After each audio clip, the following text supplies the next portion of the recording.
That was in the nick of time. Thing. Had to reboot the Microsoft Windows piece of crap laptop. Microsoft builds the shittiest equipment known to man. You know what I saw today was the Microsoft 95, the launch of Windows 95.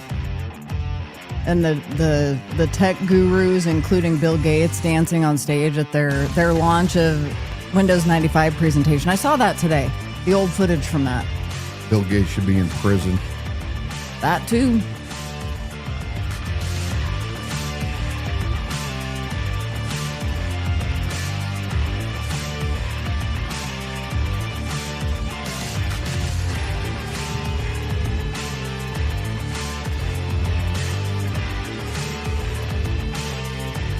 Welcome to the Liberty Without Compromise live stream broadcast. We are the only live, local, liberty-minded program in Kootenai County where we expose the political power players, politicians, social influencers. Our title slide might get us in some hot water tonight. Who cares? We hear. We're your hosts, Dan and Dawna Wilson. I'm here tonight to screen your questions and comments. We already had some chiding type comments in the comment section. I said, look, we go live at 7 tonight. I'm here to screen those questions and comments. You can put them right into the comment section on whichever platform you're watching. The one earlier was on Facebook, so thank you if you're joining us there on Facebook, but we're also live on YouTube, X, and Instagram. So you can comment on whichever platform you're watching, and we'll get those up onto the stage when it's appropriate. If you're listening back on our podcast, be sure to join us live every Wednesday night at 7 p.m. And a reminder that opinions expressed during our program are ours only, not necessarily that of our sponsors, affiliates, advertisers, or guests. Tonight on Liberty Without Compromise, we're going to pull back the curtain on the collision of religion, politics, and control in Kootenai County. We'll break down Pastor Paul Vannoy's prayer that he made before the prayer. Was it a prayer or was it a sermon?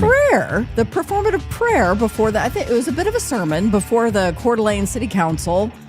Seemed to be a performance of piety meant for people and not for God. Then we're going to examine Watchmen Ministry North Idaho's new voter guides and their sharp response to Matt Irving's fake identity attacks. They did respond to that. We're going to talk about that later on in the program. Also, a helicopter update tied to the FOP's resurfaced post and a mysterious Board of County Commissioners executive session.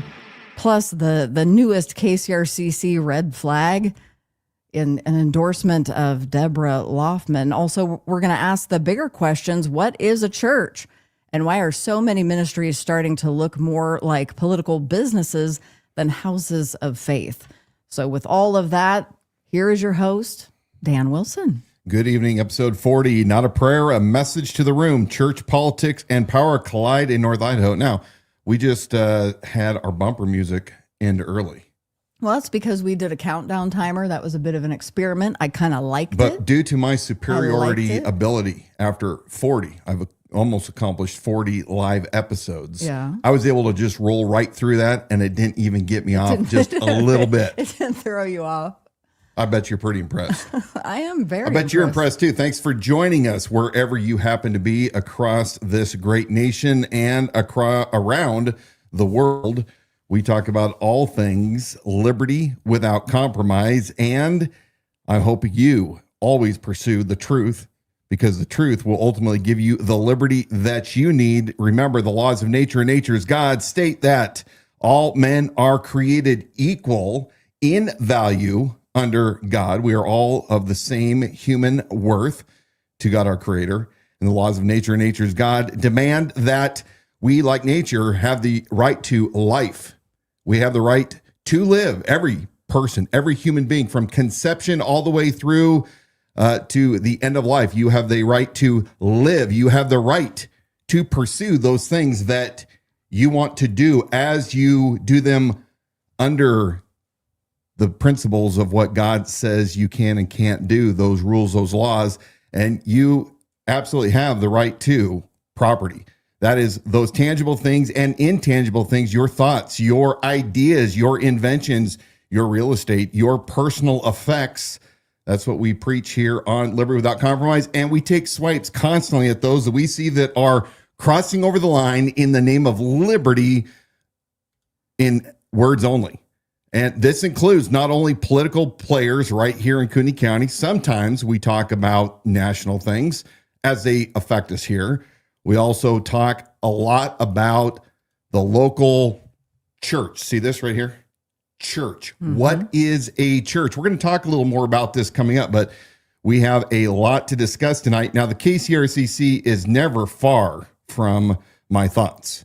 As they now stand, I want to see it completely abolished. I personally dealt with the absolute fraudulent vetting committee when Jeff Tyler and the KCRCC puts out their little mailer. These are our rated and vetted candidates. Beware, a central committee, the Republican Central Committee to be exact, should never be picking winners, especially in primaries. My guess is they're going to end up in a lawsuit sooner than later because of this unethical and most likely illegal practice that they are doing. They are taking their power and their influence to say, these are the people that we want into these positions. To hell with all the voters. Because let's face it, most of the voters are lazy. They don't vet their own candidates. They just want a simple card to be able to go down and tell them who to vote for. And that will lead ultimately to tyranny. Any one faction having complete control like the KCRCC currently does is not good. Now, we know that there's a faction right now in the KCRCC between the Candlelight Paul Vannoy group, the Aaron Barnard, Stephanie Fetzer, David Lou Cummings, those, and the KCRCC Catholics, Brent Reagan, Dave Riley, Dan Bell, because there's this clash that's going on right now. And we see the power struggle. And in between these two power struggles is the rest of us that say, it's time for us to get back to business, to get into the business of liberty and holding all of these politicians accountable. Every one of our politicians that has served in their offices more than 2 terms need to go. Anybody that has served longer than 2 terms, whether that's 2 2-year terms, 2 4-year terms, or 2 6-year terms, whatever it is, they need to go. We need to have people from among our own community who will come and grab the torch and take their turn and do their duty and then go quietly back into their personal private life. The problems that we have right now is because politicians, it does not matter whether they are local, the county level, whether they are at the state or at the federal level, it is all the same. They become used to the machine. They lose sight of reality. I don't care what any of these local legislators state. They lose sight and they need to sit it out and allow other people to pick up those reins and go. The KCRCC, as it currently stands with their choosing who their winners are, cannot continue, or we will lose this county to forces far greater that do not believe in liberty. And let me remind all of you out there, at the Central Committee, you don't have a right to label who you think is and is not a Republican. Now, you can disagree with people and ultimately let the voters decide, but I'm sick and tired of you guys putting names, all these descriptors on those that don't toe your exact line. We can have conservative values and slightly differ. And that doesn't mean that we are rhinos. But I would argue and say the Republican in name only are those that continue to hold on to power like the tyrants that you become without allowing other people to step up, to serve, and to support those people accordingly. Now, do you think there's time to repair this situation, or do you think that the KCRCC has gotten such a stronghold and they put people butts in seats, put people into office through their machine and all of that funding? I mean, are we already too far down that road? Do you think we can? No, not locally. Locally, they're going to eventually lose this. The question is, when they crash the plane into the earth, Brent Reagan, Jeff Tyler, and the the executive committee of the KCRCC, when they crashed his plane into the dirt in Kootenai County, who's going to take over? Is it going to be people that are reasonable, that adhere to Republican principles? Or are we going to open it wide to those that will take away our rights in the guise of supporting liberty? Because of the way they're acting right now, we don't have much time, but it can be recovered. But the question is how much damage is going to happen in the long term? And that's the good news. I think one of the signs of the falling out is you've got that clash that you mentioned at the beginning, the clash between the two, where there had been an alignment, and it seems that you've got this religious faction with Candlelight and that board of political advisors, and they're going against the KCRCC, where I would say not even a year ago they were in alignment. So there is now definitely this clash for power between those two groups. I mean, that might be part of the thing that crumbles the foundation of power, because they've kind of split the sheets as far as that goes. Ed DePriest brings up a good question. Do we mean the unelected PCs who were voted out by their neighborhood executive committee? Ed, drop comments in. I think people need to hear a little more about what you mean. You'll be able to articulate far better. We'll come back and address that. Now, last week we had a gentleman on here that is running for Coeur d'Alene mayor. We, of course, have had Dan Gookin and Woody McEvers, current mayor and current city councilman. But we had last week John Pulsifer come on, and John's a nice guy. Enjoyed our interview with him. But shortly, a few days after this interview, well, look what the Coeur d'Alene Press had to say. We're going to go to page 1 of the master slide, if you would. I'm going to have to see if my eyes can read this since I'm While half Dan's blind. trying to read that, I want to remind those of you who've just joined us to share this live feed to your page or profile so that we can have as many of you joining while we're live as possible and interacting with this conversation. Coeur d'Alene Press, last Saturday, a candidate for Coeur d'Alene mayor wrote a letter to Mayor Woody McEvers asking him to encourage City Councilman Dan Gookin to drop out of the race. With Gookin in the race, I worry the outcome could fracture the vote and open the door for the KCRCC candidate, wrote John Pulsifer in a letter delivered to McEvers' home about 3 weeks ago. Their agenda isn't about city issues. It's about forcing national politics onto local government, which could lead to turmoil and lawsuits. Pulsifer also wrote that if he were elected, he would invite McEvers to serve as senior advisor to the mayor to make it budget neutral. He says, quote, "I'm willing to forego my own mayoral salary and benefits so yours can continue," unquote, the letter said. McEvers said Friday that when he read the letter, he initially thought it was a joke. It seemed unreal to me, but he said it's just bizarre. McEvers said he did not respond. "I cannot support it, of course," he said. "It's just not the way we do things here." McEvers said he will continue his campaign to retain the mayor's office in the November 4 general election. Gookin said he was both appalled and surprised when he read the letter. He also questioned offering a political opponent a job at City Hall if elected. He goes on, and, I can never seem to figure out how to. This letter. Do you need to advance there? You. This was so weird. This thing, while you're finding your spot again, seeing this letter was so weird. I actually thought, is this, did John Pulsifer really, did he do that? Well, we were sent a copy, but there was no way for us to verify who it came from. So we chose not to publish it, and the Coeur d'Alene Press apparently did it for us. Yeah. Unfortunately, a significant number of voters cast their votes based on recommendations by political party leaders. Woody, Dan, and I are not the KCRCC preferred candidates and risk splitting the non-KCRCC vote. This may lead to the KCRCC gaining control and influence in the city. We have already witnessed what KCRCC influence has done to the NIC, which is North Idaho College, and the community library network, he wrote in an email. We cannot let this happen to our city. So Pulsifer must have responded there to the Coeur d'Alene Press. Pulsifer wrote that Gookin's challenge for the mayor's office is an indictment of McEvers' performance. However, at a time when our nation and even our community suffer from significant division, and based on the personal attacks by Dan, I do not have confidence that Dan can unite and represent all Coeur d'Alene as mayor, he wrote. Neither Dan nor Woody appear to be dropping out. Woody did not entertain the idea of creating a budget-neutral, paid portion for his continued serving the city in some way. So I've already told voters I will defer the mayor's salary to a first responder fund, and it remains a perilous four-way race where the maximum voter must be informed and vote.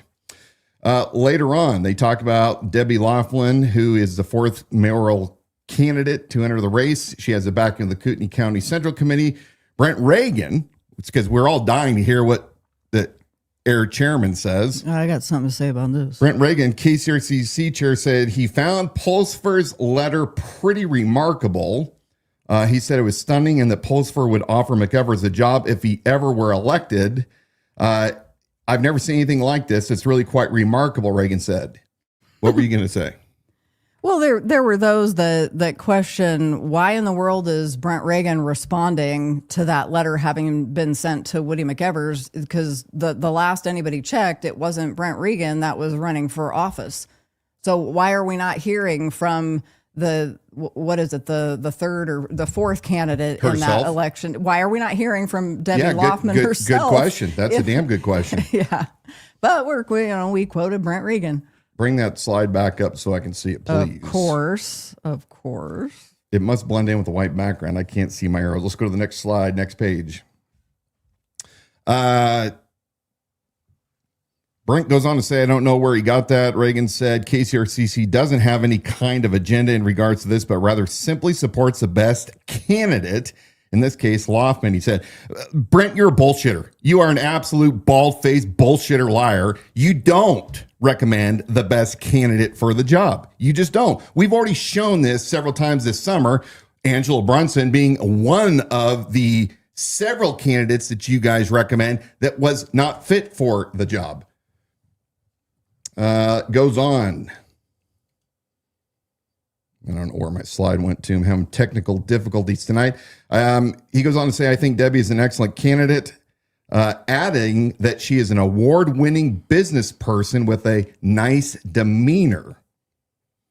Okay, well. Does that qualify you? Yeah, I mean, nice demeanor. Does that do it? Well, let's go back and take a look at what we have. What do we have? The next slide. Okay. I think if you just hit the right arrow on your keyboard, you can advance. Okay, let me try that. Oh, there you go. I just learned a new trick. Yeah. This is Debbie Loffman from her campaign page. Built her career protecting families and strengthening neighborhoods, first by founding a tenant screening company that grew across multiple states, and for the past 20 years running an award-winning property management business. She knows how to balance budget, solve problems, and keep communities safe and strong. Now, I don't know if I've ever met Debbie. Debbie was offered a chance to come on to the Liberty Without Compromise program. She has not taken us up on that offer yet. Probably she was originally interested. I think so, yeah. And then probably somebody told her, yeah, don't go onto those crazy people's. Yeah, you can't go on you can't go with that crowd. Mm-hmm. You can't run. You're part of the KCRCC cult now. You can't run with that crowd. We're going to tell you who you can and can't hang out with and talk to. All right, I need to go to my slide again. Keeps coming off. All right. So this was something that I pulled off the internet. This is something that has to do with Debbie. Now, my question is she currently a business? Is she a realtor right here in Kootenai County in Idaho? My understanding is that she's a realtor in the county in California where she came from a couple of years ago, and that she is working remotely from Kootenai County as a real estate agent in California. That is my understanding. I can be corrected if I'm wrong. If you know otherwise, drop it in the comments. We want to hear it. So it's our understanding right now that that Debbie is not currently doing business right here in Kootenai County, right? Okay. Yes. All the reference to award-winning business would be the property management that she's referencing. And I think it was like tenant matching for properties. But I know that when I was looking at her background and doing my own digging, there was eviction was a big part of that area of expertise. And then that transitioned into when she became a real estate broker. So this was dropped on my lap. I actually pulled it down, but I followed up on this lead. This is from 2017. This is a similar to a court, but it's specifically Bureau of Real Estate. So apparently in California, if you need to face any kind of regulatory accusations or court, if you will, it's handled before the Bureau of Real Estate. And notice that in 2017, this declaration or motion rather is listing Debra K. Loffman, September 27th, 2017. In essence, what we'll find out when we read through this order, and I'm not going to read the whole thing. You can download it. We'll make it available for you later on.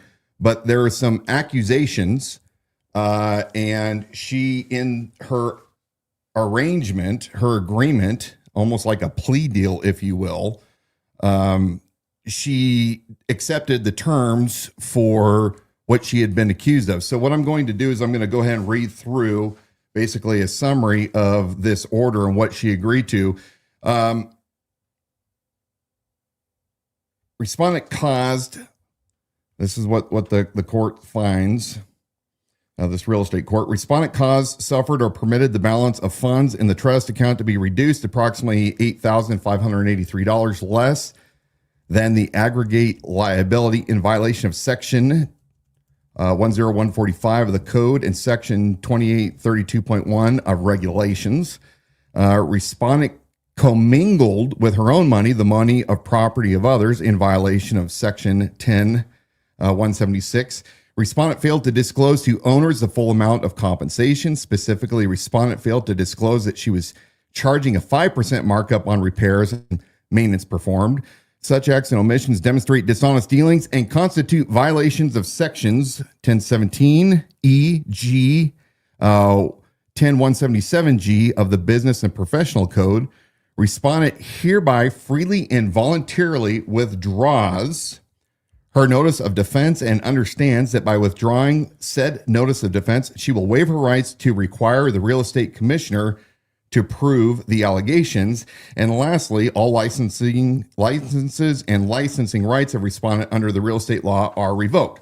So kind of in summary, there's an issue with, it sounds like some integrity issues that that Deborah was dealing with. And rather than go through the entire court process, she in essence made a plea deal. And it looks like that she lost her license. Again, I'm not an expert in reading these declarations. It's a real estate court in California, but she took a plea deal. And in essence, it looks like she mismanaged a trust. She mismanaged funds, was dishonest possibly in her business practices. Now, 2 years later, per the ruling, she was able to reapply as long as she did all of the terms that the courts required her to do. She was able to go back and reapply 2 years later for her full real estate these license. were between what years? 2017 and 2022. So it was filed in 2017. I don't think it was fully ruled on until 2019, somewhere in there. But the bottom line is that, you know, everybody has something in their past, but my questions right now, because this is a KCRCC candidate, and we are going to be super hyper critical of all KCRCC candidates because of this vetting process. They put their stamp of approval on all of these individuals. Well, why is Deborah? And Deborah, you are more than welcome to come onto this show and to articulate, like the other three candidates, you know, what exactly qualifies you to be mayor, other than the KCRCC. Brent Reagan says you got a pleasant disposition. But yet it looks like there's some ethical issues that weren't 20 years ago. These are within the past 10 years. And I'd love to know more about exactly what led to this plea deal, if you will, this acceptance of the real estate court.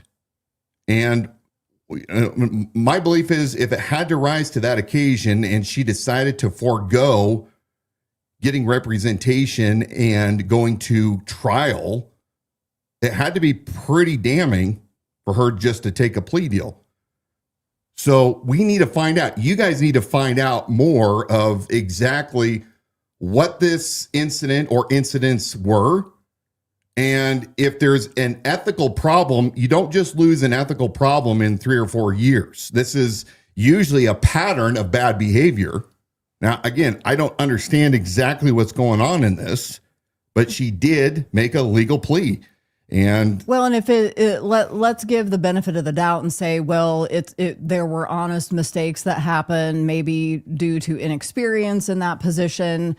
Well, that also then is an issue because this is a candidate you're vetting that says just having been in Coeur d'Alene a couple of years still is not running a business here locally, has had these issues in recent history. And at bare minimum, it's mismanagement of something. And then at the same time, we're saying this same person, because there's a pleasant disposition, and I wouldn't disagree with that, that somehow qualifies you to be mayor, you know, in a very significant forward-facing position, making big decisions in a tumultuous time. Well, we're not going to go back over it, but remember, your party representatives, Bob Norris, Bruce Matari, and their cronies think it's cool. They're the ones that brought this game to town saying, hey, we can look at police reports and court records and it's all fair game without any kind of background to smear somebody. We're not smearing Deborah. We're giving her the opportunity, since she has not yet taken up the offer to come on the show after she reached out to us. But if she doesn't, I think that in and of itself is also an indicator as to why she may not be the person for the job. And I want to know, you know, I already have the person who I think right now is the most qualified for the job. But I want to know exactly why she thinks that she is. Why did the KCRCC give her that recommendation over the others? And how do you vet that when you don't compare them to the other candidates in the race? I just don't. That's still something that's like basic. Question number one. But I mean, and in a nonpartisan race. Let's go back to Ed. Ed had originally made the statement. You mean the unelected PCs who were voted out by their neighbor, by the neighborhood executive committee? I asked him to articulate a little more. He goes on to say, Tyler and Gwinnett, so that's Jeff Tyler and Beverly Gwinnett, were voted out as PCs, and the Reagan sect PCs appointed Tyler and Gwinnett as voting members of the executive committee. Once again, they make up the rules as they go. We've heard this over and over. They have no real parliamentarian. They just make up shit wherever they want to. Goes on. And Ed says, yeah, demeanor is more important than qualifications for the positions and performance as an elected representative. Sounds like Luke Sommer's main campaign point. So, yeah, I mean, can't argue with that. But, yeah, Deborah, if you want to come on the show, please, we'll give you as much time as you need to come in and articulate your position and to set the record straight on these things. Otherwise, the rest is on the voters in Coeur d'Alene.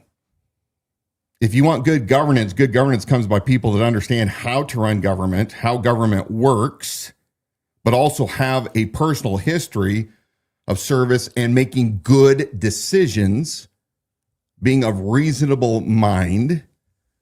And I think those are things that qualify or disqualify an individual based on what the answer is. So tricky. I mean, four-way race. And I think that so Pulsifer's letter to me sounds like a amateur, a guy that's not a politician, because I'm pretty positive that there's Idaho State Code and United States Code that consider offering somebody a monetary, a bribe, if you will, in exchange for dropping out and or support. I think those are all like violations, campaign violations. In radio, we call that payola. Yeah, you can't offer somebody something for pay when it comes to politics. So I'm gonna chalk that up to his inexperience. Well, especially if you put that out there. I mean, I think it was Gookin that had responded somewhere in a comment that, I mean, it was really unheard of. He said it was quoted in the Coeur d'Alene Press, but you know, you might hear those conversations over coffee or something, but you definitely don't put those in writing and send that off in the mail. You don't do that. Yeah. Anyway, well, what do you guys think? Let us know. Drop your comments down below. Yep. Love to hear what you have to say. Continue engaging with us in the comments section on whichever platform you're watching. And still, while we're live, you can share this to your page or profile. If you're watching it on the replay, you can still share this, and we urge you to do that.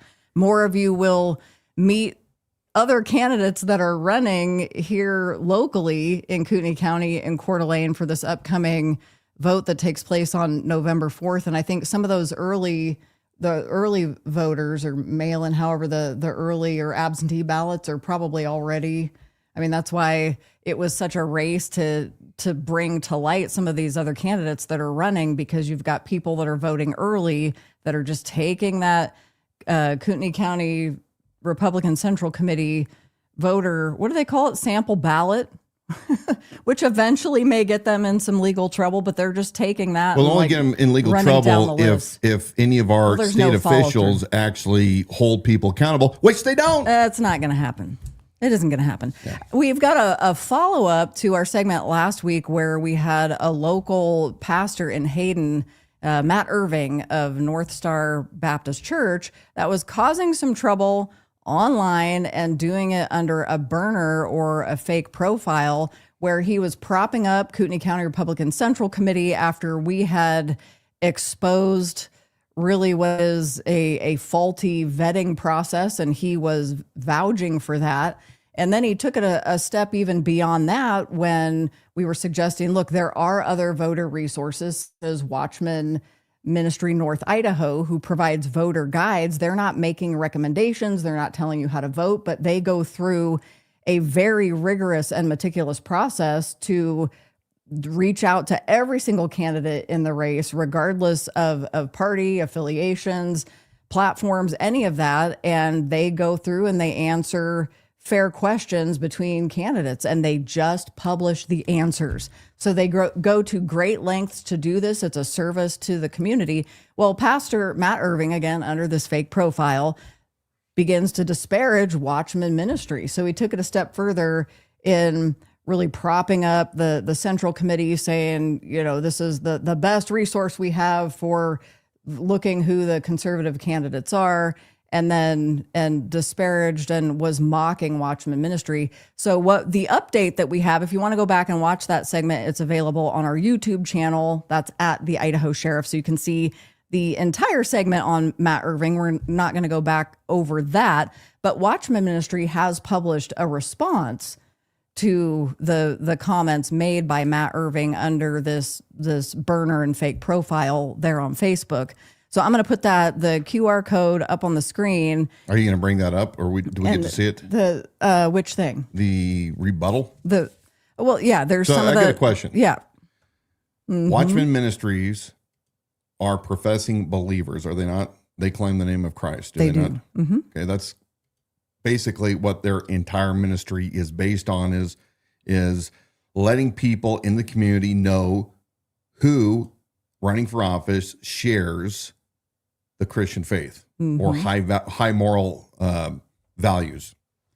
So the pastor Irving, who I've observed several of his videos, and one of the things that he talks about in the Who We Are on the North Star Baptist Church page, talks about building up the body of Christ in general. Right. You know, that's part of their mission, uniting the community.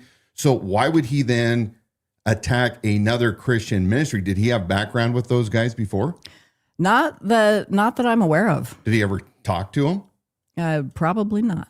Never talked to him. Seems to be a common problem. So he's just going to run off at the mouth as a man of God, as a shepherd of the flock, says one thing on Sunday, and then when he's got a secret little sock puppet profile, disparages other believers. Yeah, we had a guy on Facebook today today say Protestants have been operating under pseudonyms for ages, and he has every right to do that. Interesting. I was like, well, it's a burner profile on Facebook, and sure, he does have every right to do that, but then you also may suffer consequences after doing that and then just engaging in inappropriate behavior.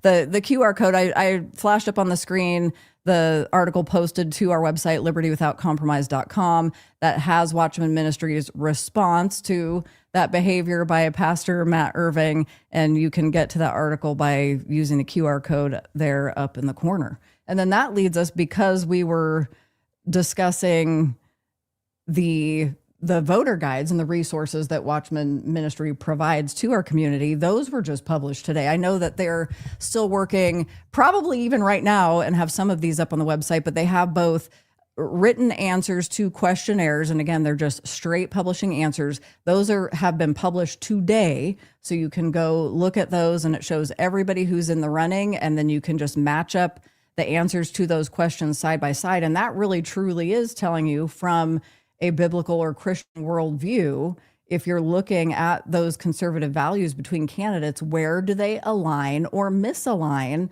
with what your personal values are, and who is the best candidate? Then, I mean, you can decide that for yourself based on those unchanged, do we have their unedited website? Answers. So, yep, I am putting that. That is a QR code that's up on the screen that's going to take you right to, on their website, right to the 2025 voter guides that were just published today, and it breaks it up by Kootenai, Bonner, Shoshone, and Boundary County. And then they also do video interviews between the candidates, which are great, because for a lot of us, I know sometimes it's hard to really see that on paper when I feel like there's so much more I can tell when I'm seeing a candidate on the screen, hearing their voice, hearing whether or not they're reading off of notes or coming from mind, and if these are really responses from the heart, just what their demeanor is in that. So those are going to be important. And Daniel with Watchmen Ministries was just, I checked in right before we went live, and he is toiling to get all those videos up between, his full-time job. And did we pull that website up? I can't see it on my screen. Well, okay. Yeah. If you want me to share that to the screen, I'm going to need to do that here. Just a second. I wasn't certain if it was in our program or not. Yeah, and it looks like Watchman has definitively stated we have not met him. That's that Pastor Matt Irving, and we haven't even spoken to him. So, but it looks like he was a little bit embarrassed last week. Yeah, from what we can tell, I'm adding to the stage the Watchmen Ministry website. I'm going to scroll through here a little bit, but you can see from the homepage, or there's the button on the main menu, the voter guides, and then 2025 is right here at the top. And then the other nice feature I think is nice is they show previous years. You can still access archived. the archived. Well, notice that they have not just Kootenai County. So where the local central committee is just focused right here, these folks are busy working in 4 counties. We have Kootenai, Bonner, Shoshone, and what's the last one there? I can't quite see it on my screen. Well, it's because I just sort of toggled out of it. Interesting. It's a Boundary. Boundary, okay. Yeah. Which makes sense.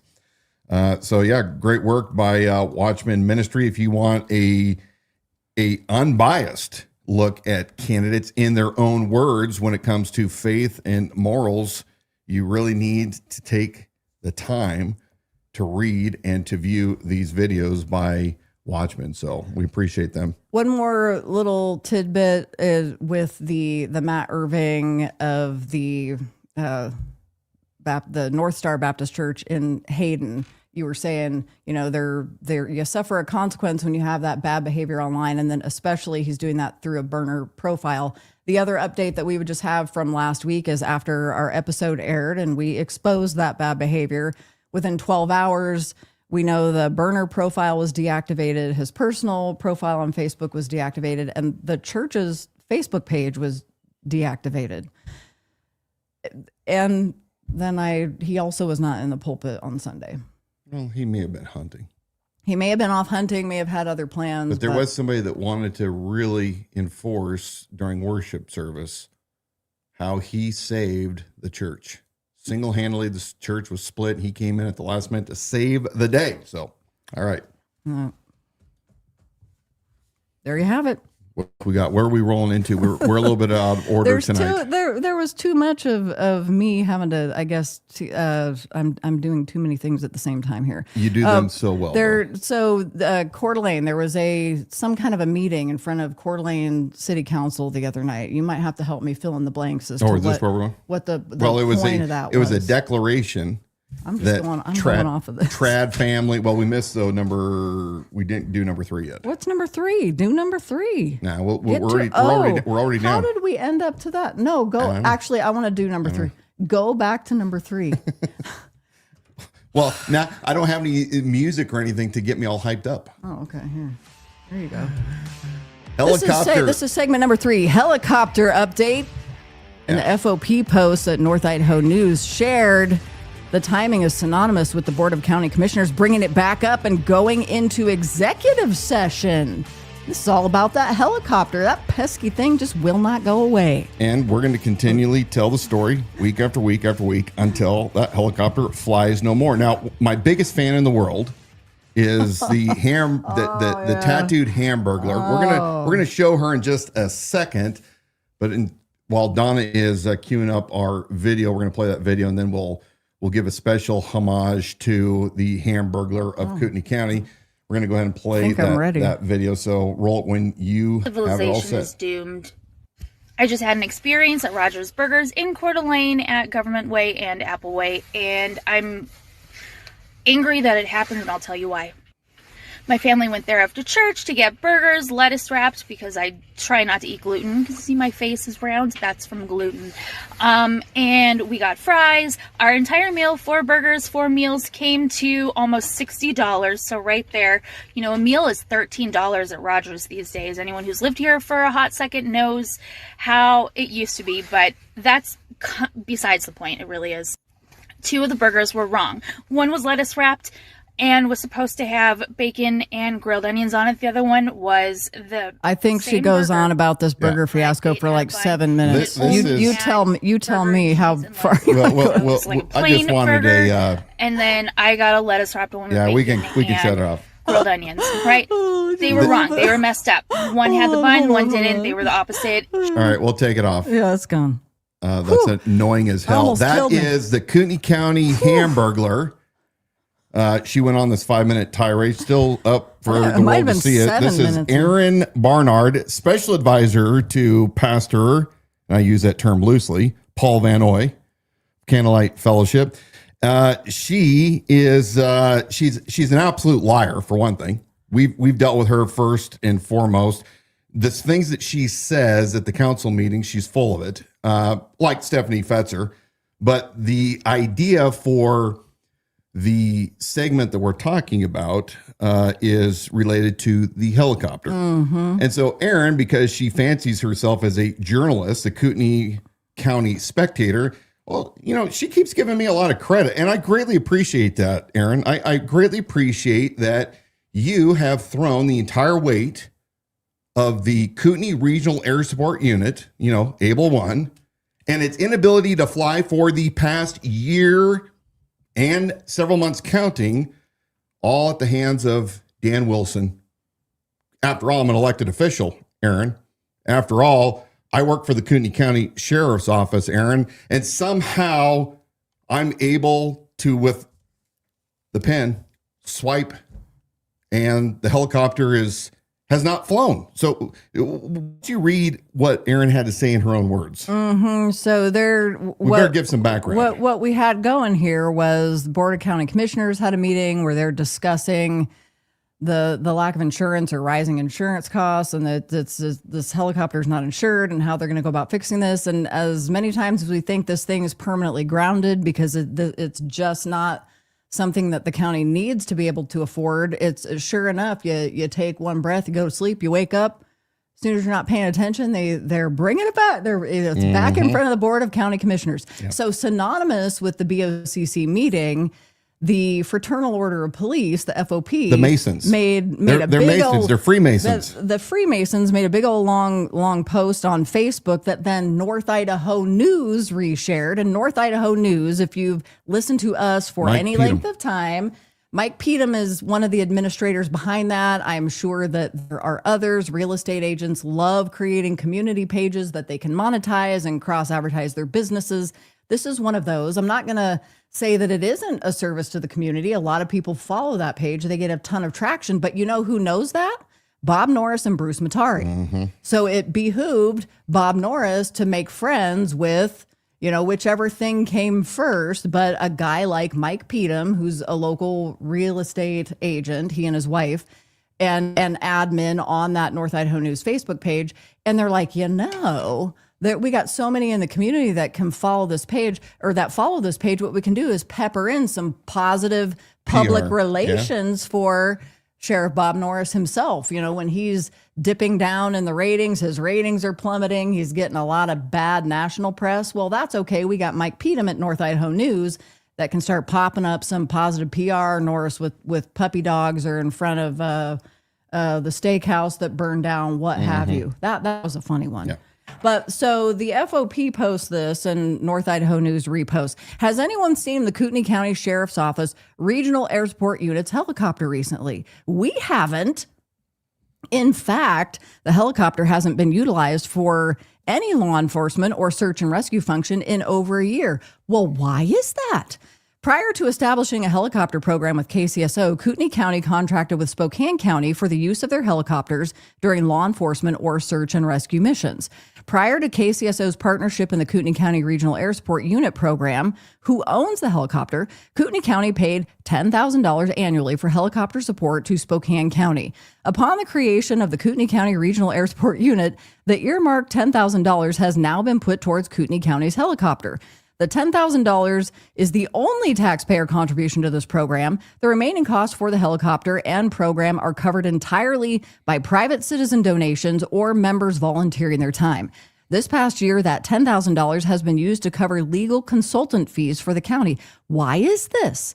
In the summer of 2024, Kootenai County's legal team reassessed the written agreement with the nonprofit. And I had to scroll my screen, and now I don't know where I left off. But I mean, they're claiming all kinds of things. Basically, the FOP is coming in here, retelling the story. The public relations message that the Kootenai County Sheriff's Office is putting out that this is the way they want you to understand. There is no extreme ownership with Bob Norris. There's no extreme ownership with Lieutenant Mark Ellis. There's no extreme ownership with the FOP. There's no extreme ownership with any of these tools. How about we call it what it is? It's called incompetence. And we're going to play this video here, but what did Aaron have to say? Well, because there's more to, I guess it's more damning, this post the FOP made, because they're really, really pushing this as an invaluable piece of equipment, not only beneficial for our law enforcement partners, but also for fire, medical, and so they're slathering on the guilt. So of course you have the Bob Norris lackey, I guess, who cannot stand you, that says, so the first comment under this post is Aaron Barnard saying Rhinestone fake cowboy takes credit for grounding the helicopter, because she wanted to start controversy in the comment section. I would say that didn't necessarily go for her as planned. This is why Aaron's a stupid individual. And Aaron, you are extremely stupid. Again, I'm not elected. I don't work for the KCSO. What I did while I was running for sheriff last year is I exposed, and I've continued to do this, but predominantly last year, that the helicopter was underinsured. And I said it loud enough times, not only to the Board of County Commissioners, where it's in the record, they cannot deny that somebody brought this up. They could never produce the insurance that they were supposed to have. Never did. We've cut many videos, many episodes about this. But Aaron, this is why you're such a stupid individual. Stupid with a capital S. Maybe you should tattoo that on your forehead next. That'd be a good mural for you. But Dan Wilson didn't shut this down, other than I exposed what was going on And the county and the sheriff's office were forced. They were forced to expose the fact that they were underinsured, that this entire program from the beginning was rolled out completely moronically by a bunch of amateurs that had no idea what the hell they were doing, and they put the county at extreme risk. Let's go ahead and watch this video. We're going to show about 7-8 minutes in their own words how this was promised to the citizens of Kootenai County back in 2022, all the way up to just yesterday when the county commissioners had to go into executive session to discuss the insurance issue. So what we would like to bring forward as an action item is a 2-year pilot program that will not cost Kootenai County taxpayers any money. And let's just try it for 2 years. I believe that with the restrictions that Two Bear Air have and with Spokane County, I think that we would get a lot of value out of a pilot program for 2 years. And if we haven't already sent the money to Spokane County on theirs, I'd kind of like to consider pulling that back because of their state of where their air unit is. So that's what we'd like to bring forward as an action item here in the immediate future. And if you have any other questions I'm proposing a 2-year pilot program, no cost to the county for an evaluation. And I believe that 2 years as a pilot program with many businessmen and women that support this program, I say we don't have anything to lose.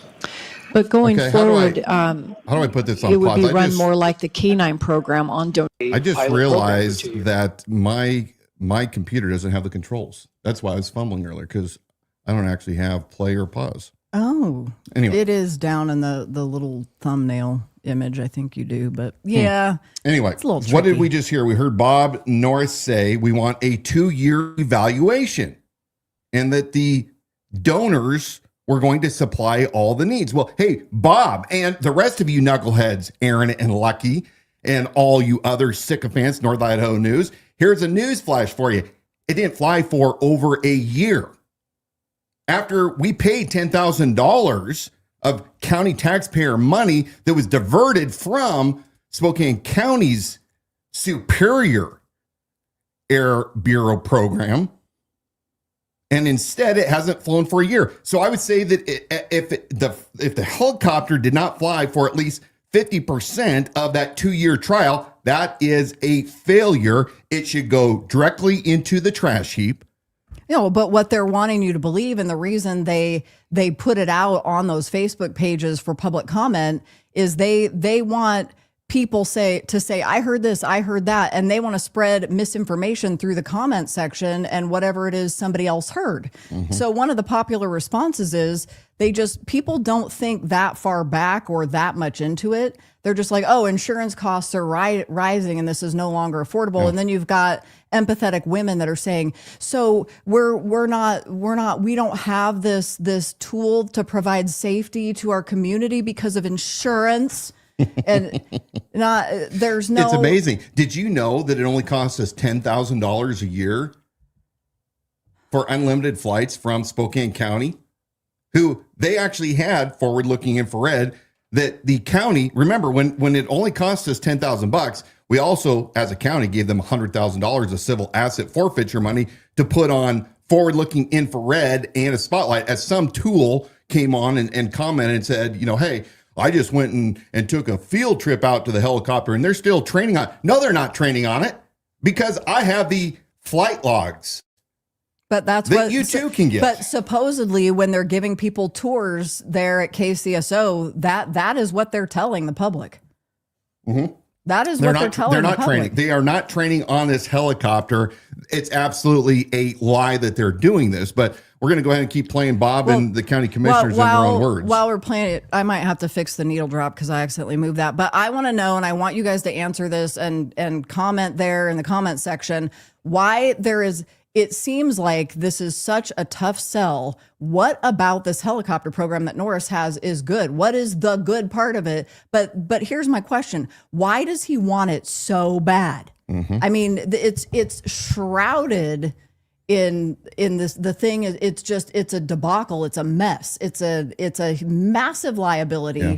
But he wants it so bad that this many months later, after it's been grounded, they're not going to give it up. Well, we've heard directly that the funding is not coming through. A lot of the donors were upset because they were giving to the helicopter. They were sold that it was a 501c3 tax deductible. I already showed you that I gave money last year to it, and it went to a equipment leasing loan company out of California. Tracked that through American Express. We don't know where the money was coming from. They were never listed in the first couple of years with the IRS. We couldn't find any record of them. They were signed with the state as a nonprofit. But I mean, the donors are not coming through. They're not giving the money that's needed to operate this helicopter. It's very expensive to run a helicopter. Every couple, I think 100 hours it has to go through a complete check, and there's but if you got overhauls. If you got 5 or 6 wealthy ones that could fund it for life, I mean, it's really not about having a broad base. It's about having the 5 or 6 why do they want this helicopter so bad? We got the rest of that video? I'll put it back up there. Let's see if I can make this. Essentially 10,000 general fund dollars at this point is all you're requesting. Is that? Yeah, I'm sure I'll have a lot of other questions. I think we still have a little bit of insurance to work out in this program. But it's hard for me to say no when you have a group of individuals in the community who want to fund this project. And that, with 2 years, you'll be able to raise enough funds to see what is the likelihood you're going to be able to continue the program after the 2 years. So. And then, of course, this was out in September. Coeur d'Alene Press covered it. Who's going to pay for the supplemental insurance? Because they were underinsured. We need to know how much it is first. So I imagine if it's the same amount that the 501c3 already pays, which is very low, that easily donations can be had to cover that. But if it's $100,000, then that's a whole nother conversation. So is it less than 10,000? So that will, I think, be the next step once we hear from ICRIM. Right. Yeah. What has it been previously? We've never paid for it. I was provided a range, but it depended on the coverage amount. Was it going to be 2 million, 5 million, or 50 million? It depended on what the coverage was. Mm-hmm. 4, helicopter lease and insurance update. It's a discussion item, and Commissioner Duncan, you're listed on here. Yes, so we got the first quote back. It is high, and we're working on some changes to bring it down, although I don't really see how it's going to be brought down enough. So it is between $46,000 and $53,000 a year. And again, that amount could go down with some of the changes that we're making. That's additional So that would coverage just be- required. Lieutenant Ellis wants to come up and add anything. No, as Commissioner Duncan said, it seems extremely high. I know the first year that we had complete full $1,000 a year, so that's kind of more, what an ideal would be. My question for the board is, do you need to cover the whole insurance? The reason is the sheriff's office or the county's not going to own the helicopter. The nonprofit has said that if there was a catastrophic damage to the helicopter, it would be scrapped. They wouldn't try to replace it. So that's where I think more of just the liability insurance makes more sense, but that's again up to the board. I don't know if, Lieutenant Ellis, if the mechanism for donations would be willing to cover this. Let's say we get it down to, 35, 40,000. Is that something that would be? I don't believe so. No, that's half their operating budget per year. So I think their cap is going to be 10,000. Okay, so just to recap, this is just this year. We were told $10,000 maximum per year in exchange to not use Spokane County anymore. And earlier this year, the county commissioners allotted over $10,000 to bring in outside special counsel that specializes in aviation to look over the MOU and the entire program. And they found a lot of issues with it, which we already knew.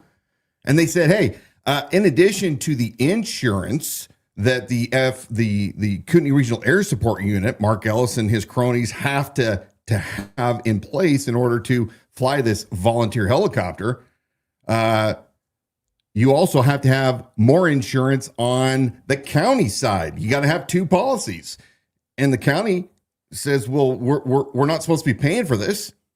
So what you're hearing these quotes come back and they're saying, hey, for this additional insurance that the outside counsel identified, it's anywhere from, $30,000 to $50,000. And you see Mark Ellis over there. Now think, what's $50,000 a year when you already got these big dollars? I mean, the tribe gave them $200,000 originally to buy the helicopter. They got $100,000 donations from folks like Todd from Aspen Homes, who also is one of their pilots, and from the McIntyres from Super One, and Terry Forrester, the visa contractor for illegals. They're not illegals, but folks coming from out of town to work agriculture. I mean, all these big pockets. Another favorite one of mine is Cummings. What's Cummings' first name? But Davalu Cummings' David husband. Cummings. David. Yeah. David Cummings. And so you start to that's the other thing that gets weird with this. And I'm just a dummy, like a voting citizen, but I think, okay, so you've got these guys who are donors to this program. There's all of this muddied waters with this program being used for KCSO. How do you keep a sheriff's office accountable, or how can you're sitting there as like on a board of advisors, for example, to a pastor at Candlelight? You're never going to turn your back on a guy like Bob Norris when you're in cahoots with a helicopter program and your husband's one of the pilots. Well, David Lou Cummings herself was a former federal agent with the Department of Homeland Security working in human trafficking. And sits in offices with Paul Vannoy at Candlelight telling him what to say about other candidates that are running against a dude like Sheriff Bob Norris. It's very incestuous is ultimately what we're saying. Yes. And so, I mean, it wasn't supposed to cost Thanks the county for making that clear. anymore, but yet, take a look. Okay, so if the insurance comes back at over 10,000, then I guess we're not going to have a program. Is that what I'm hearing? That's what I'd have to agree with.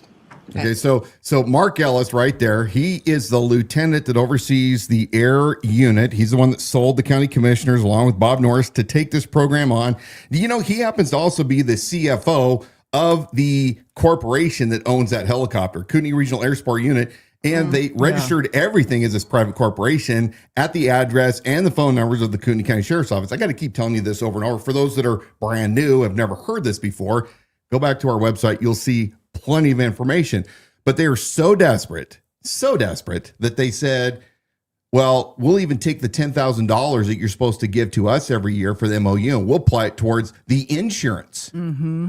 But he says we can't cap out, even with our $1 million donors to operate, a helicopter that should be $250,000 minimum of year to operate. They can't swing another $40,000 or $50,000. And that's my question back to you. When you guys are thinking this all the way through, why do they want this helicopter so bad? Why does Bob Norris claim that there's no human trafficking?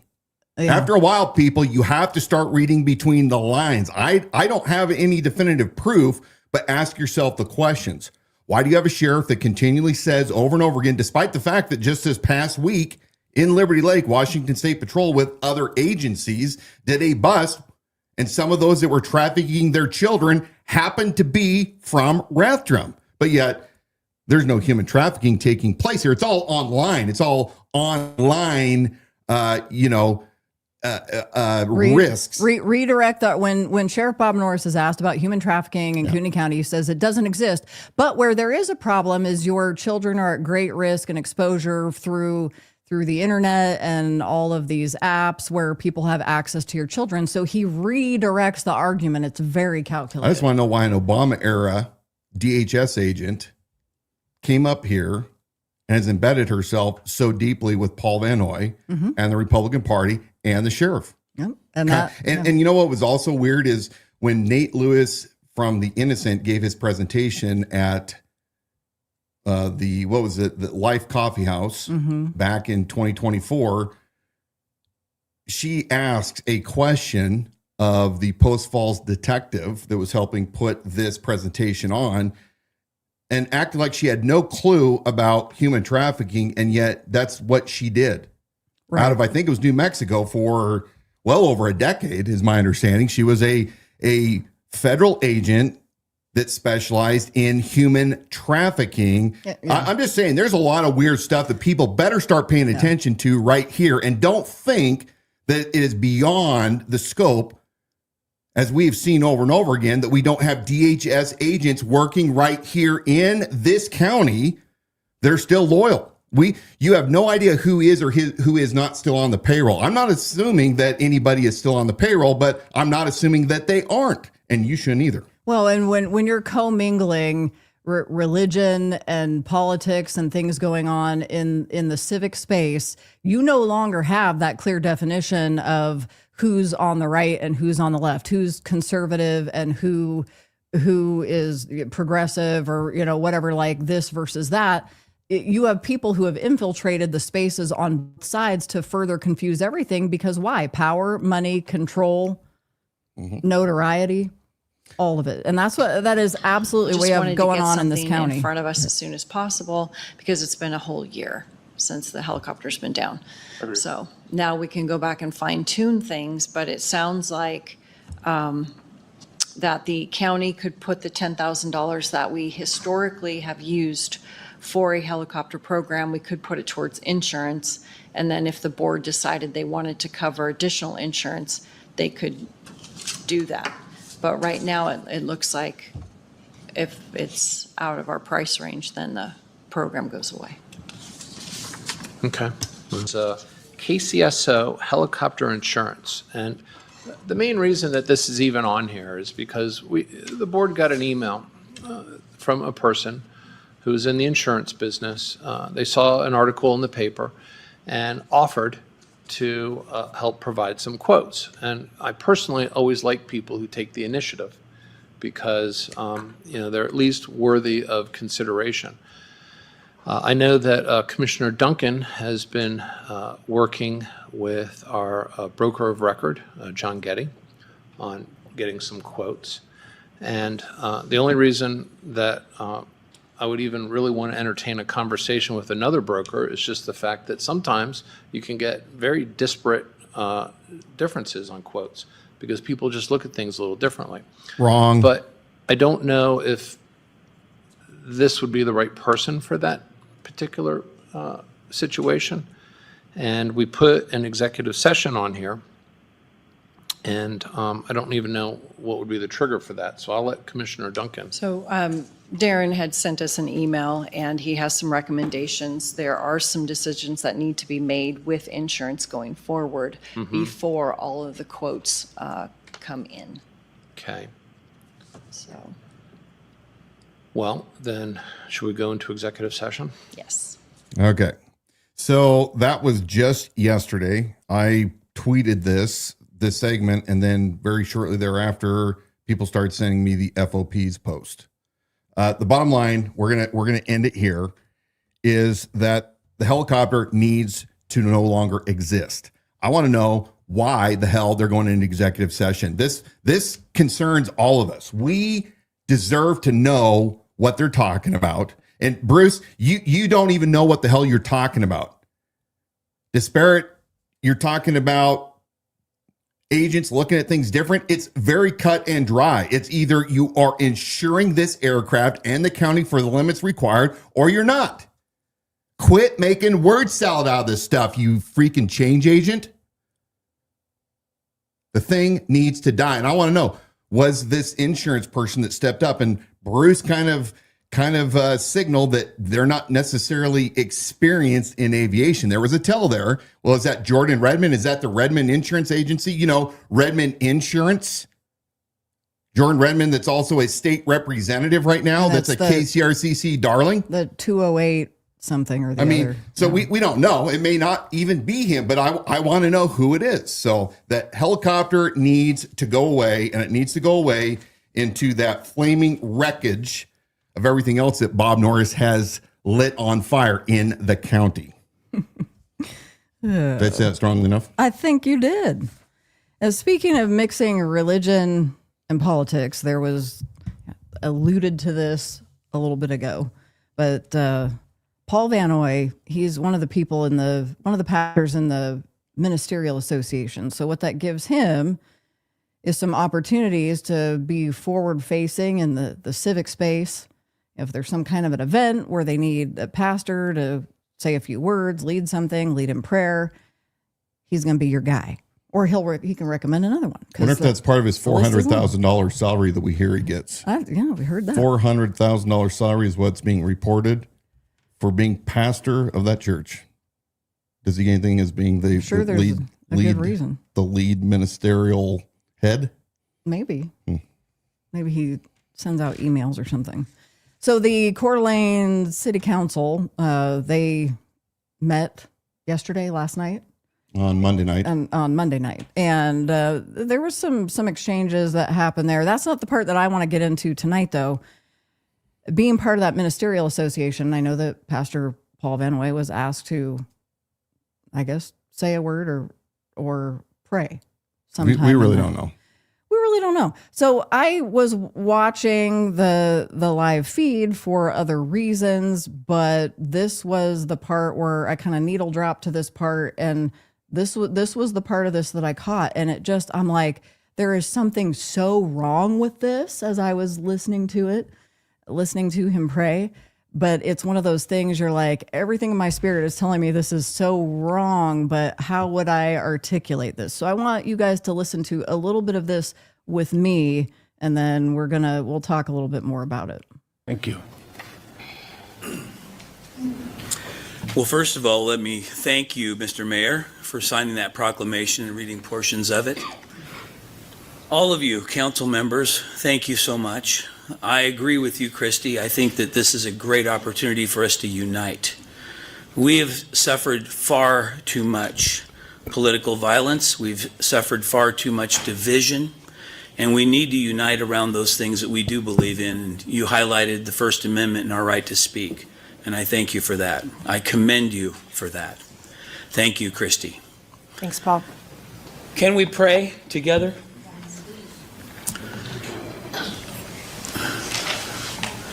Father, you know that Charlie Kirk was my personal friend, and I am greatly grieved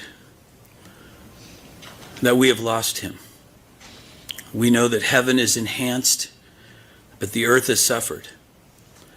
We also know that you have many voices in this country and around the world that are willing to have dialogue, to talk with others, even about things that we disagree about, to open our mouths and our hearts toward each other as we come before you and we recognize your truth. But today and this week and this coming Tuesday night, we ask, Lord, that you would use us to bring a sense of unity to our community around the truth, around the proclamation of the gospel, the good news that Charlie himself not only believed but proclaimed. It is an honor for us to be here. It is an honor for us to recognize that Charlie himself went out of his way to cross the aisle. He went out of his way to have conversations with people with whom he disagreed, and yet he did it agreeably. We grieve for those that would not be willing to hear the voices of those they disagree with.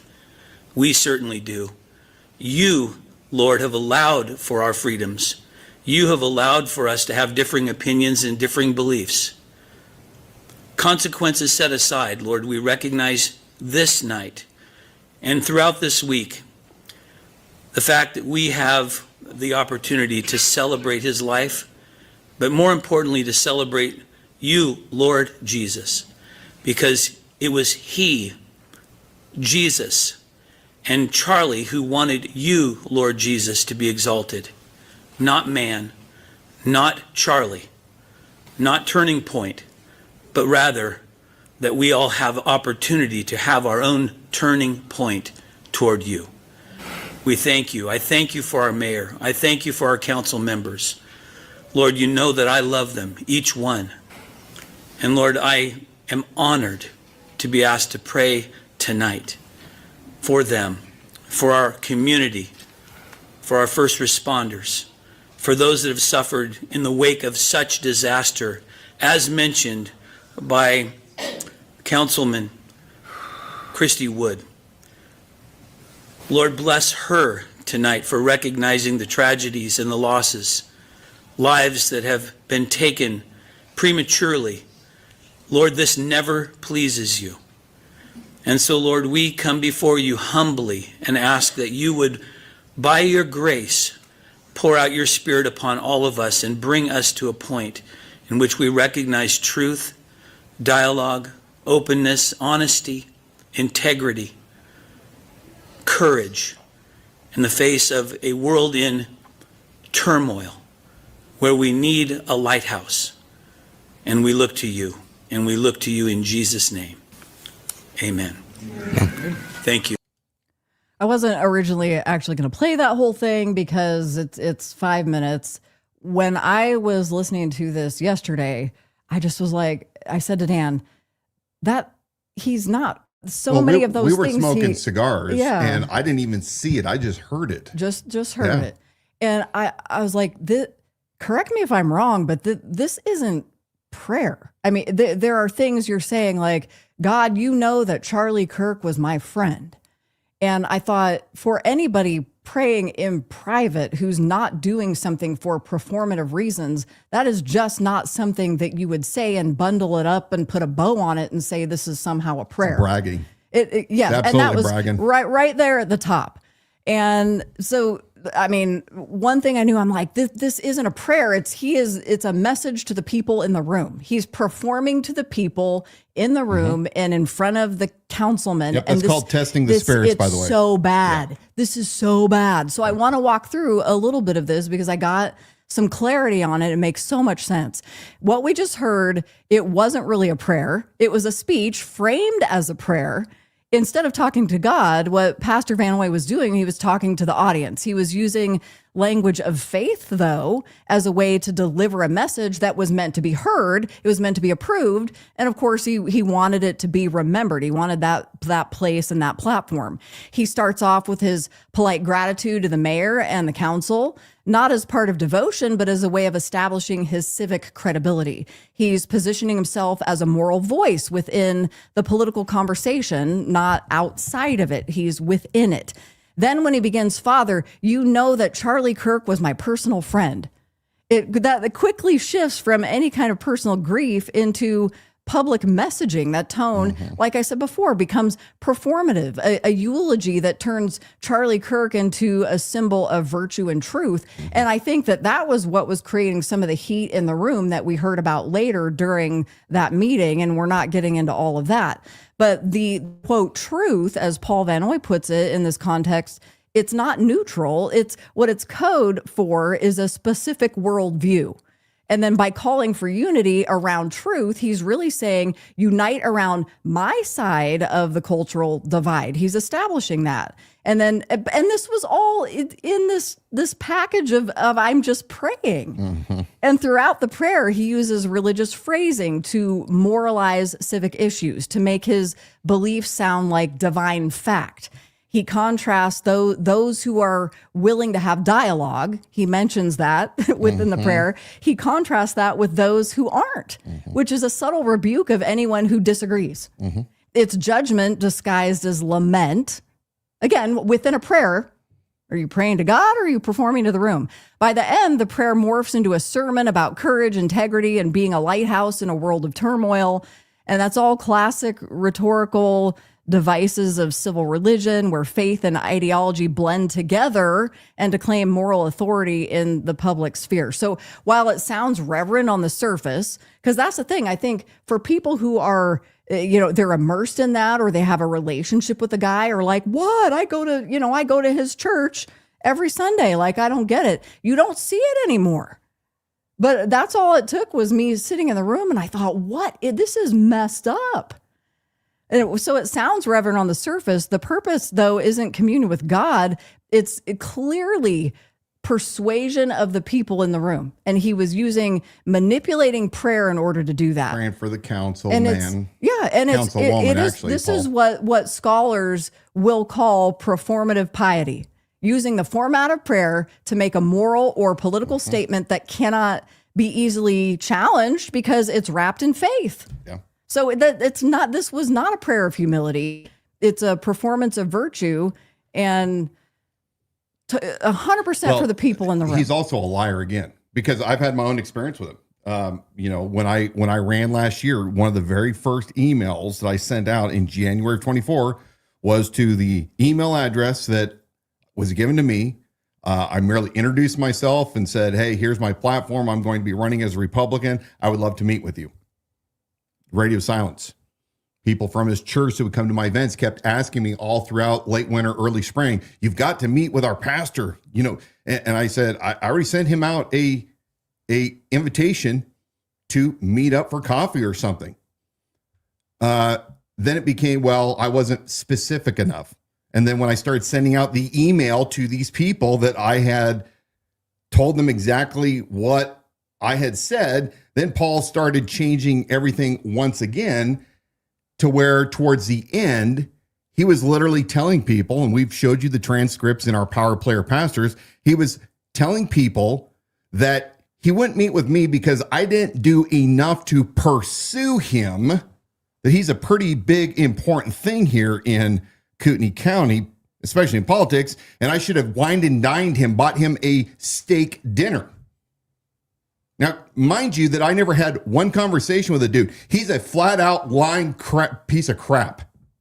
And I have no problem saying that. He does not show any form of Jesus Christ living in him because of the way that I personally experienced it. I didn't know the guy. I never had any offense against the guy, except he continually went on a smear campaign with me, and it continued all the way till after the election when he falsely claimed that from the pulpit we have the snippet that I had threatened him. But there was none of this stuff where, uniting the community, combining people in the faith. I've never heard one apology from that blowhard. And I want to know, if you're making $400,000 a year, I want to know from him, is that true or is it not? Because to me, again, in Kootenai County, I don't care what you do. If you are a pastor and you are pulling in $400,000, if you're pulling in $200,000, I'm going to call you a false prophet, because that does not fit the biblical model of any of the apostles or those in the New Testament that were spreading the gospel. I want to know from Paul. If you know Paul, I want to know on the record if it's true, as has been reported to me in the past 2 weeks. Does Paul Vannoy make $400,000 a year? I would say that he is as fake as a $3 bill based on my personal experience with the guy, based on his gaslighting me. And I'm going to publish those emails once again, because I've never had one conversation with the dude, but I sit and I watch him praying in front of the community. I'm Charlie's best friend. I've known him for 5 years. So what? That don't impress me much. I'm certain it doesn't impress most of you out there either. What does impress us is people that are actually living out their faith, that are truly humble people, that are shepherding the flock. Kind of like Nate Lewis in The Innocent, that's actually doing the Lord's work. Like my friend Jim Harbin, that doesn't have two nickels to rub together, and yet he always proclaims the name of Jesus. There's many in this community, and this is the best we can do in Kootenai County is get this guy. You're all being led astray. We're going to talk a little bit later about what Jesus specifically had to say about these kind of prayers in public, and I don't care. Spare me. Spare me your whole sermon on you can't judge people and their motives. Jesus rejected that. He said, you will know a true tree by its fruits.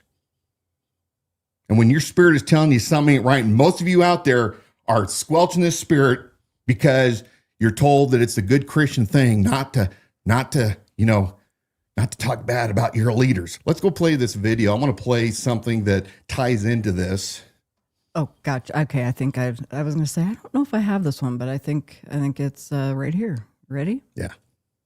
Ago, I was at a local Starbucks trying to do a little work, and there was a large gathering, there was 4 guys, and they're all kind of that typical scholarly pastor-looking dudes, all sitting around in a huddle. And they were talking loud enough for everybody in the entire establishment over the sounds of the espresso makers and the grinders and the drive-through and the piped-in music overhead that you couldn't help but listen to the discussion that was taking place. Here's what ultimately was going on. So this group of individuals were there to meet with a potential new hire on staff. Okay. It became obvious because they were sharing, and I know that because of the name of the church that they were talking about, that it's one of the mega churches in the town nearby where we live. So basically what they were rolling out is that there's this new building addition campaign that they need to add to their already very large campus. And so along with this new building campaign, they have to have the new capital campaign, the fundraising, right? So they kept throwing around the fact that, they need to bring this individual on because they need to get buy-in. They need this guy to go to all the small groups. Those are all the little groups of the congregation that meet regularly, for those of you that aren't part of a church and understand this lingo, but they're kind of like small little Bible study groups where you get together, and you're kind of in a little community, a little subset of the church. And so this guy was specifically going to be tasked if he were to actually take their offer and join up with the church staff. But he needed to, and I'm quoting these things, connect with members to compel them to share the vision of this new building and to participate in the campaign, right? Now think about that. Hiring an individual to go around to all these small little groups in order to coerce them, to make them excited about giving towards a campaign to build this other facility that they needed. And they have an overall goal of increasing their congregation by 25%. And you know the church I'm talking about, they have campuses, they have all these little satellite churches all over the Pacific Northwest where we live. They have massive campuses. So that's not enough. They need to now grow it. And I'm listening to this, and I realize this sounds just like a corporate business meeting. I happen to know fairly well one of the old administrative pastors, and he was sharing with me years ago how they would go to these conferences and read these books on how to run a church like a mission. And when they're doing this, they're talking about marketing Jesus. Now, I think in here, because we're still texting back and forth as you're just listening and observing this real life meeting going on in the Starbucks. Famous comment. One of the texts you sent me, like, these are just, you're picking phrases. This is stuff that's me. And you made reference to this marketing Jesus. I returned the text to you and I said that you're okay. Now I'm like, okay, babe, now you're kind of like adding to this. Is no, this was verbatim. Yes. Verbatim. It made me extremely agitated because that is not the model that is presented to us in the New Testament. Man does not have the responsibility of manipulating and coercing people to follow Christ, nor for them to give their resources for that church. But they're using all these buzzwords. The individual they're bringing on, in my opinion, is what we know to be called a change agent, right? Somebody that is brought in specifically to manipulate people in an organization for a desired outcome. The communists use this all of the time.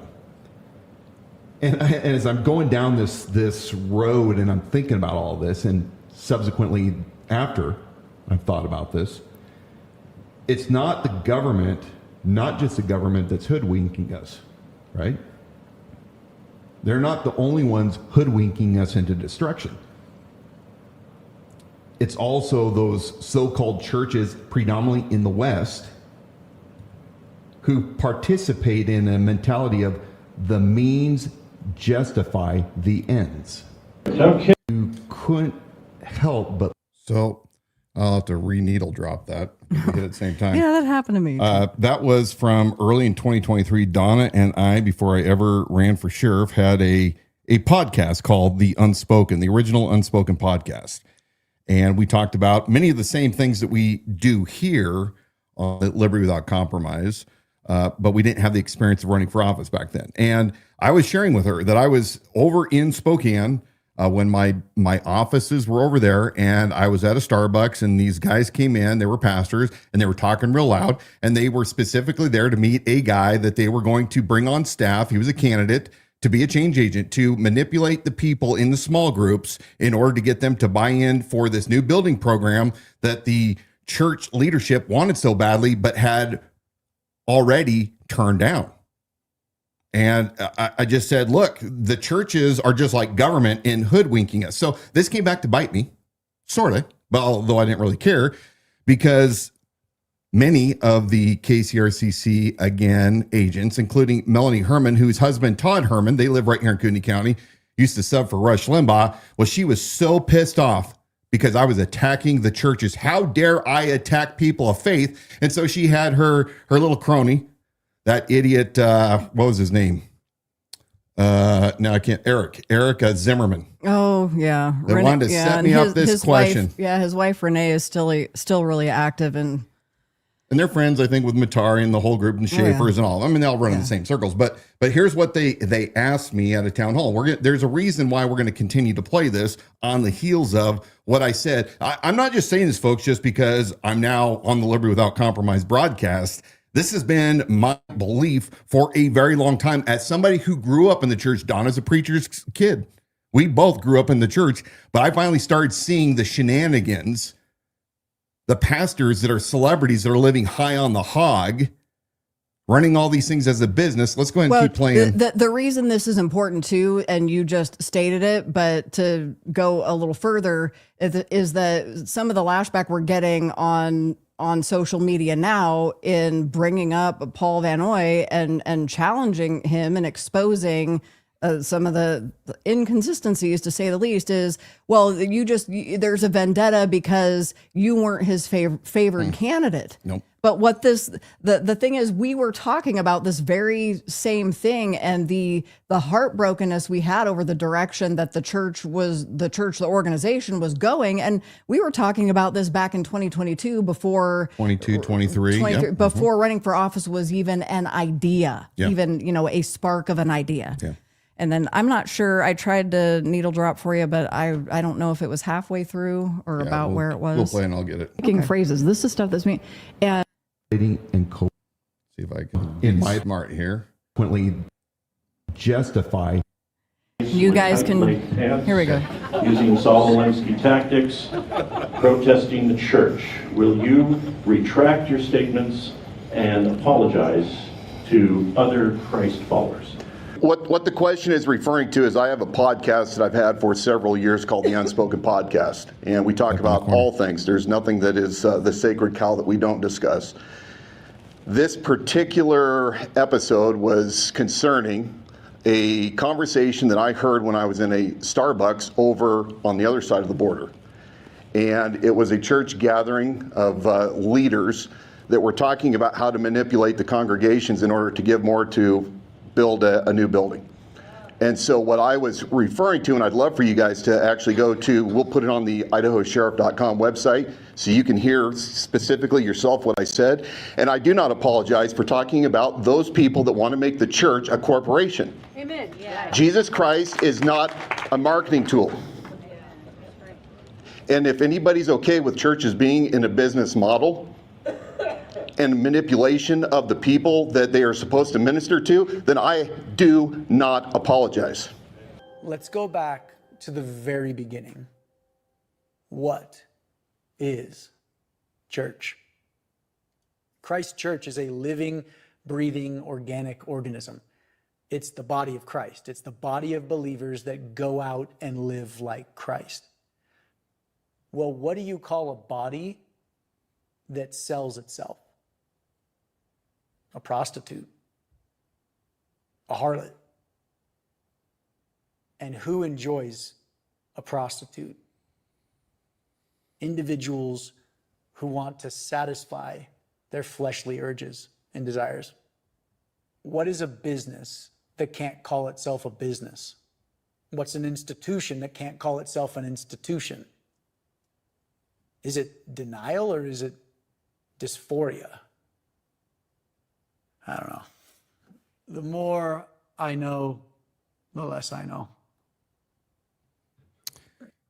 That is the end of the great documentary, The Religion Business.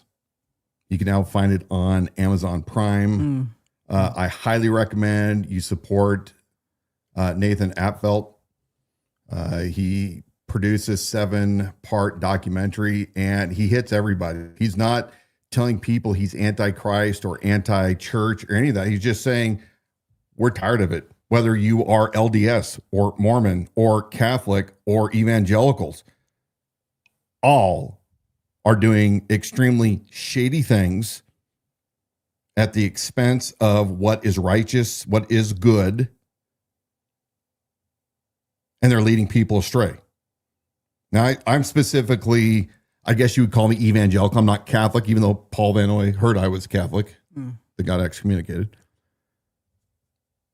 When I read my Bible, there are signs. Go to Galatians. What are the signs of somebody that is saved that has a spirit? It's called the fruits of the Spirit. And at the same time, it also clearly defines what those that don't have the Spirit look like. Their fruits or their lack of. And Paul spent a lot of time when he was writing his letters talking about the bad behavior of the church leaders that were taking the gospel of Christ and perverting it. And this business, the religion business, Nathan is my new hero. I mean, I'm sincerely mean it. This young man started asking the question. And all of you, if you're people of faith, need to be asking the same thing.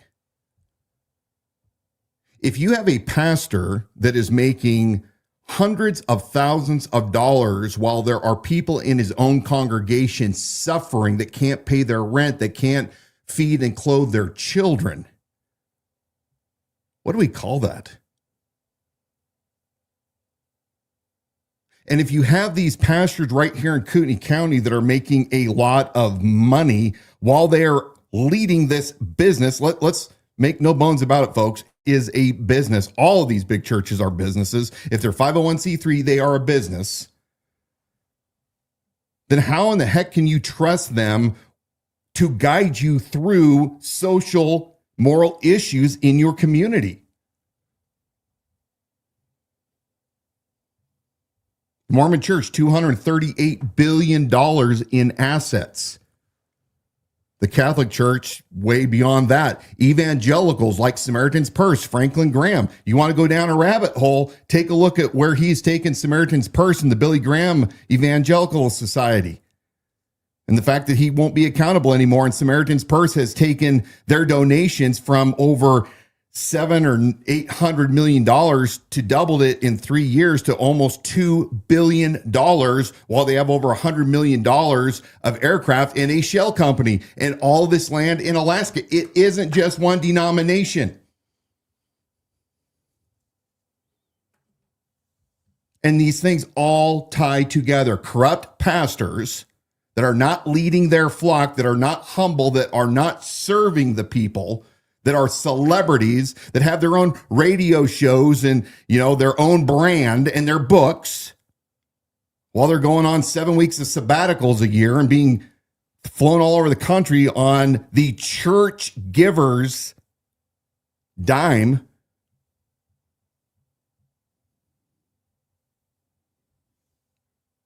What are they doing to help the least that are among us?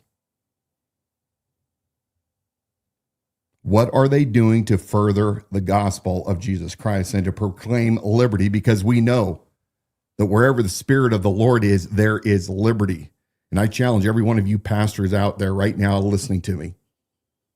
Look at the size of your community versus the size of people that attend churches, whether it's evangelical, whether it is Catholic or Mormon, and tell me why your local community is not transformed. Why do we have so many moral arguments right here in Kootenai County to the degree that we have? Why are we fighting the state to the degree that we are? Because most people are not moral and righteous. Not anymore. I so strongly urge you, once you watch the series with Jeremy, the religion business, then go listen to him on the Sean Ryan podcast. You get a little more grittier. He gets to say a few more things, but support the young man. I'm going to warn you that if you watch this series, and you follow Christ, you are going to be angry, and you are also going to at times weep. Dawn and I found ourselves weeping several times at the same place, because when the Spirit lives within you and it moves, you are grieved about what is going on. Here's what Jesus had to say when he was teaching his disciples how to pray. This comes from Matthew chapter 6. We're going to go through verses 5 and 8. This is our great quote of the week. I want you guys to use this against all those that you see praying and making spectacles in the public places. And when you pray, you must not be like the hypocrites, for they love to stand and pray in the synagogues and at the street corners, that they may be seen by others. Truly, I say to you, they have received their reward.